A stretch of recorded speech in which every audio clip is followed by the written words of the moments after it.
ನಮಸ್ಕಾರ ಸ್ನೇಹಿತರೆ. ಈ ಬೇಸಿಗೆಯ ಬಿಸಿ ಗಾಳಿ ತಾಪದಿಂದ ನಮ್ಮ ಆರೋಗ್ಯದಲ್ಲಿ ಏರುಪೇರಾಗೋದು ಸಹಜ. ಆದ್ದರಿಂದ ನಾವು ತಿನ್ನುವ ಆಹಾರದಲ್ಲಿ ನಾವು ಎಚ್ಚರ ವಹಿಸಿದರೆ ನಾವು ಆರೋಗ್ಯವಂತರಾಗಿರ್ಬೋದು. ಸರ್ವರೋಗಕ್ಕೂ ಮದ್ದು ಅಂತ ಹೆಸರುವಾಸಿಯಾಗಿರುವ ಈ ಬಸಳೆ ಸೊಪ್ಪನ್ನು ಮನೆಯಲ್ಲಿ ಎಷ್ಟು ಸುಲಭವಾಗಿ ಬೆಳೆಸ್ಬೋದು. ಬಸಳೆ ಸೊಪ್ಪು ನೋಡಿ 3 ವಿಧದಲ್ಲಿರುತ್ತೆ. ಒಂದು ಕೆಂಪು ಬಸಳೆ, ಬಿಳಿ ಬಸಳೆ, ಇನ್ನೊಂದು ನೆಲ ಬಸಳೆ ಅಂತ. ಎಲೆಗಳು ನೋಡಿ ಎಷ್ಟು ಹಚ್ಚು ಹಸಿರಾಗಿದೆ ಹಾಗೂ ಎಷ್ಟು ಆರೋಗ್ಯಕರವಾಗೂ ಇದೆ ಅಲ್ವಾ. ನಾವು ಗಿಡಗಳನ್ನ ಎಷ್ಟು ಚೆನ್ನಾಗಿ ಆರೈಕೆ ಮಾಡ್ತೀವಿ, ನಮ್ಮ ದೇಹನೂ ಕೂಡ ಅಷ್ಟೇ ಚೆನ್ನಾಗಿ ಆರೋಗ್ಯಕರವಾಗಿ ಇಟ್ಕೊಬೋದು. ನಮ್ಮ ಹಿಂದಿನ ವಿಡಿಯೋದಲ್ಲಿ ನೀವು ನೋಡಿರಬೇಕು, ನಾವು ಹೊಂಗೆ ಹೂಗಳನ್ನ ಒಣಗಿಸಿ ಗಿಡಗಳಿಗೆ ಅದನ್ನೇ ಮೆನ್ಯೂರಾಗಿ ಉಪಯೋಗಿಸ್ಕೊಳ್ತೀವಿ. ಹಾಗೂ ನೋಡಿ, ಈ ಥರ ನೀವು ಕುಡಿ ಅವಾಗ ಮಧ್ಯೆ ಈ ಥರ ಕಟ್ ಮಾಡ್ತಾ ಇದ್ರೆ ಇದು ಉದ್ದಾಗೆ ಹಬ್ಬಲ್ಲ. ಹೀಗೇನೆ ಚಿಕ್ಕ ಚಿಕ್ಕ ಗಿಡಗಳು ಪಕ್ಕದಲ್ಲೇ ಬರುತ್ತೆ. ಎಲೆಗಳು ಕೂಡ ಈ ಥರ ದಪ್ಪವಾಗಿರುತ್ತೆ. ಬಸಳೆ ಸೊಪ್ಪು ಸೇವನೆಯಿಂದ ದೇಹ ತಂಪಾಗಿರುತ್ತೆ. ಆದ್ದರಿಂದ ಇದನ್ನು ಬೇಸಿಗೆಗಾಲದಲ್ಲಿ ನೀವು ವಾರಕ್ಕೊಮ್ಮೆ ಆದ್ರೂ ಸೇವನೆ ಮಾಡ್ಬೋದು. ನೀವು ಪಲ್ಯ ಆದ್ರೆ ಮಾಡ್ಕೊಬೋದು, ಇಲ್ಲಾಂದರೆ ದಾಲ್ ಮಾಡ್ಬೋದು, ಇಲ್ಲ ತಂಬುಳಿನೂ ಮಾಡ್ಕೊಬೋದು. ನಾವಿವತ್ತು ಬಸಳೆ ಸೊಪ್ಪು ಉಪಯೋಗಿಸ್ಕೊಂಡು ಒಂದು ರುಚಿಕರವಾದ ಪಲ್ಯ ಮಾಡ್ತಾಯಿದ್ದೀವಿ. ಈ ಸೊಪ್ಪು ಬೆಂದಾದ್ಮೇಲೆ ಸ್ವಲ್ಪ ತುಂಬ ಕಮ್ಮಿ ಆಗಿಬಿಡತ್ತೆ ಪ್ರಮಾಣ. ಆದ್ದರಿಂದ ಸ್ವಲ್ಪ ಜಾಸ್ತಿನೇ ಸೊಪ್ಪು ಕಿತ್ಕೊಳ್ಳೋಣ. ಬಸಳೆ ಸೊಪ್ಪಿನಲ್ಲಿ ನೋಡಿ, ವಿಟಮಿನ್ ಎ, ಸಿ, ಕಬ್ಬಿಣ ಅಂಶ ಇದೆ, ಪೊಟ್ಯಾಷಿಯಮ್ ಇದೆ, ಕ್ಯಾಲ್ಶಿಯಂ ಇದೆ. ಆದ್ದರಿಂದ ಇದು ರಕ್ತಹೀನತೆ ಸಮಸ್ಯೆಯಿಂದ ಯಾರಾದರೂ ಬಳಲ್ತಾ ಇರ್ತಾರಲ್ವ, ಅಂಥವ್ರಿಗೂ ತುಂಬ ಉಪಯೋಗ ಆಗುತ್ತೆ. ಈ ಸೊಪ್ಪಿನಲ್ಲಿ ಕ್ಯಾಲ್ಶಿಯಂ ಅಂಶ ಕೂಡ ಜಾಸ್ತಿ ಇರೋದ್ರಿಂದ ಮೂಳೆಗಳು ಕೂಡ ವೃದ್ಧಿಯಾಗುತ್ತೆ. ಇದರ ಸೇವನೆಯಿಂದ ಹಲ್ಲುಗಳು ಕೂಡ ಬಲವಾಗುತ್ತೆ. ನೋಡಿದ್ರೆ ಎಷ್ಟು ಸುಲಭವಾಗಿ ಮನೆಯಲ್ಲೇ ಈ ಥರ ಬೆಳೆದಿರೋ ಈ ಸೊಪ್ಪಿಂದ ನಮ್ಮ ಆರೋಗ್ಯಕ್ಕೆ ಎಷ್ಟು ಉಪಯೋಗ ಆಗುತ್ತೆ ಅಲ್ವಾ. ನಿಮಗೂ ಮನೇಲಿ ಜಾಗ ಇದ್ದರೆ ಈ ಥರ ಗಿಡಗಳನ್ನ ಬೆಳೆಸ್ಕೊಳ್ಳಿ. ನೋಡಿದ್ರೆ ಎಷ್ಟು ತಟ್ಟೆ ತುಂಬ ಸಿಕ್ಕಿದೆ ಇವಾಗ ಸೊಪ್ಪು. ಆಮೇಲೆ ಇವಾಗ ಪಲ್ಯ ಮಾಡೋಕ್ಕೆ ಒಂದು ಸ್ವಲ್ಪ ಮೆಣಸಿನ್ಕಾಯಿ ಕೂಡ ಬೇಕು. ಅದು ಕೂಡ ನಾವು ಬೆಳೆಸ್ಕೊಂಡಿದ್ದೀವಿ. ಅದಕ್ಕೂ ಒಂದು 4-5 ಮೆಣಸಿನ್ಕಾಯಿ ಕೂಡ ಕಿತ್ಕೊಳ್ಳೋಣ.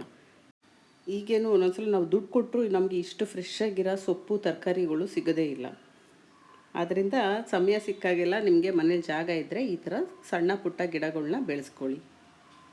ಬಸಳೆ ಸೊಪ್ಪು ಉಪಯೋಗಿಸ್ಕೊಂಡು ನಮ್ಮ ಹಿಂದಿನ ವಿಡಿಯೋದಲ್ಲಿ ನಾನು ಸಾಂಬಾರು ಮಾಡಿದ್ದೀನಿ ಹಾಗೂ ದಾಲ್ ಮಾಡಿದ್ದೀನಿ. ಅದನ್ನು ಕೂಡ ನೋಡಿ. ಇವತ್ತು ಇದನ್ನು ನಾವು ಪಲ್ಯ ಮಾಡಿ ಸವಿಯೋಣ. ಸೊಪ್ಪು ಮತ್ತು ದಂಟನ್ನ ಬೇರ್ಪಡಿಸ್ಕೊಳ್ಳೋಣ. ಇವತ್ತು ಜಾಸ್ತಿ ಪ್ರಮಾಣದಲ್ಲಿ ನಮಗೆ ಸೊಪ್ಪು ಸಿಕ್ಕಿರೋದ್ರಿಂದ ಪಲ್ಯನ ಬರೀ ನಾವು ಸೊಪ್ಪು ಉಪಯೋಗಿಸ್ಕೊಂಡು ಮಾಡೋಣ. ದಂಟನ್ನ ಸಾಂಬಾರಿಗೆ ಉಪಯೋಗಿಸ್ಕೊಳ್ಳೋಣ.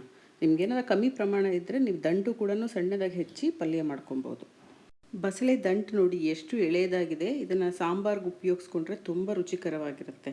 ಹಾಗೂ ಈ ಬಸಳೆ ದಂಟಿನಲ್ಲಿ ನಾರಿನಾಂಶ ಜಾಸ್ತಿ ಇರೋದ್ರಿಂದ ಮಲಬದ್ಧತೆ ಸಮಸ್ಯೆ ಇರೋರಿಗೂ ಇದು ತಿಂದರೆ ನಿವಾರಣೆ ಆಗುತ್ತೆ.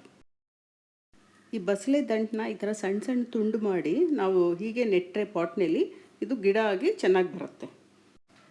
ಸೊಪ್ಪೆಲ್ಲ ನೀರಿನಲ್ಲಿ ತೊಳೆದು ಇವಾಗ ಒಂದು ಸ್ವಲ್ಪ ಹಾರಾಕಿದ್ದೀವಿ, ಆ ನೀರಿನಂಶ ಹೋಗಲಿ ಅಂತ. ಯಾಕಂದರೆ ಈ ಸೊಪ್ಪಿನಲ್ಲಿ ಜಾಸ್ತಿ ಸ್ವಲ್ಪ ಲೊಳ್ಳೆ ಅಂಶ ಇರುತ್ತೆ. ಆದ್ದರಿಂದ ಇವಾಗ ನೀರೆಲ್ಲ ಒಂದು ಸ್ವಲ್ಪ ಒಣಗಾದ್ಮೇಲೆ ಇವಾಗ ಸಣ್ಣ ಸಣ್ಣದಾಗಿ ತುಂಡು ಮಾಡ್ಕೊಳ್ಳೋಣ ಪಲ್ಯ ಮಾಡೋಕ್ಕೆ.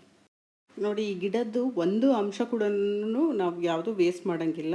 ಎಲೆಗಳಿಂದ ನಾವು ಇವತ್ತು ಪಲ್ಯ ಮಾಡ್ತಿದ್ದೀವಿ, ದಂಟಿಂದ ಸಾಂಬಾರು ಮಾಡ್ಬೋದು. ಹಾಗೂ ಈ ನಾರನ್ನ ಮತ್ತೆ ನಾವು ಗೊಬ್ಬರಕ್ಕೆ ಉಪಯೋಗಿಸ್ಕೊಬೋದು.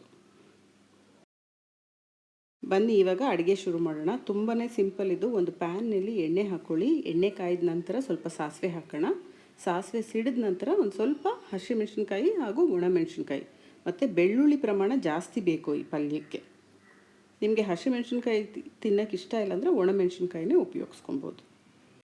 ಸಣ್ಣದಾಗಿ ಹೆಚ್ಚಿರೋಂಥ ಈರುಳ್ಳಿ ಹಾಕೊಳ್ಳೋಣ. ಈರುಳ್ಳಿ ಬೆಳ್ಳುಳ್ಳಿ ಪ್ರಮಾಣ ಈ ಸೊಪ್ಪಿನ ಪಲ್ಯಕ್ಕೆ ಜಾಸ್ತಿ ತೊಗೊಬೇಕು. ಬಸಳೆ ಸೊಪ್ಪಿನ ಪಲ್ಯಕ್ಕೆ ಎಲ್ಲ ಒಂದು ಸಲ ಚೆನ್ನಾಗಿ ಬಾಡಿಸಿ ನಂತರ ಸ್ವಲ್ಪ ರುಚಿಗೆ ತಕ್ಕನಷ್ಟು ಉಪ್ಪು ಹಾಕ್ಕೊಳ್ಳಿ. ಹಾಗೆ ಸ್ವಲ್ಪ ಅರಿಶಿನ ಸೇರಿಸ್ಕೊಳ್ಳೋಣ. ಈರುಳ್ಳಿ ಎಲ್ಲ ಒಂದು ಸ್ವಲ್ಪ ಕಂದು ಬಣ್ಣ ಬರೋವರೆಗೂ ಫ್ರೈ ಆಗಬೇಕು. ಇವಾಗ ಮುಚ್ಚಳ ಮುಚ್ಚಿ ಒಂದು 3-4 ನಿಮಿಷವರೆಗೂ ಬೇಯಿಸ್ಕೊಳ್ಳೋಣ. ಈರುಳ್ಳಿ ಬೆಂದಿದ ನಂತರ ಈಗ ನಾವು ಸಣ್ಣದಾಗಿ ಹೆಚ್ಚಿದ್ದೀವಲ್ಲ ಬಸಳೆ ಸೊಪ್ಪು, ಅದನ್ನು ಸೇರಿಸ್ಕೊಳ್ಳಿ.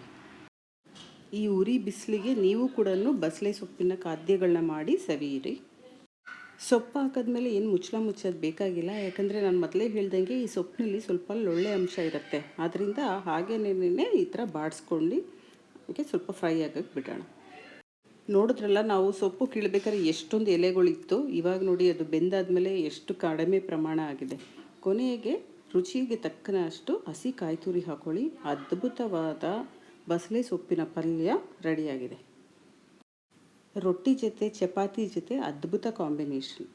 ಕೊನೆಯದಾಗಿ ಈ ಸೊಪ್ಪಿನ ಮಹತ್ವ ಇನ್ನೊಂದಿದೆ. ಈ ಬಾಯಿ ಹುಣ್ಣಿನ ಸಮಸ್ಯೆ ಇರುತ್ತಲ್ಲ, ಅಂಥವರು ಈ ಸೊಪ್ಪನ್ನ ಸೇವನೆ ಮಾಡಿ ನಿಮಗೆ ಆ ಬಾಯಿ ಹುಣ್ಣಿನ ಸಮಸ್ಯೆ ನಿವಾರಣೆ ಆಗುತ್ತೆ. ನಮ್ಮ ಚಾನಲ್ನ ಸಬ್ಸ್ಕ್ರೈಬ್ ಮಾಡಿ.